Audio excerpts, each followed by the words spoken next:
嘿，我是忍者妈妈，带你使用 AI 工具完成自己的动画作品。大家好，欢迎来到 Tola 的异想世界，我是 Tola。我们今天不讲课，来讲故事。有一天，乌龟走在路上，遇见了含羞草。乌龟不小心碰到了含羞草，含羞草很自然地合起来。我的天啊！乌龟被吓了一跳，全部缩进龟壳里。过了一会儿，含羞草又张开了，乌龟也探头出来看，以为含羞草在耍它，非常生气。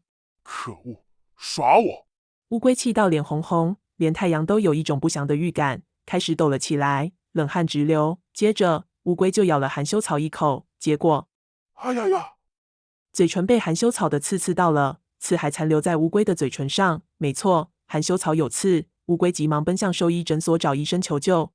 医生，医生，救救我！兽医帮乌龟拔除含羞草的刺，过程中，乌龟因为难受而大哭大闹。诊所里的鹦鹉因为爱慕乌龟已久，看到它难受，心如刀割，也跟着哀嚎。乌龟与鹦鹉的哀嚎声变成了悲惨的二重唱，整个诊所顿时陷入一片惨淡。乌龟在拔针，鹦鹉也在跟着喊疼。诊所里的其他病人也听到心碎，连其他诊间的兽医也赶过来一探究竟，看看到底发生了什么事情。了解之后，全部人一起哄堂大笑。如果想看更多的故事以及幕后制作的秘辛，别忘记按赞、订阅、开启小铃铛。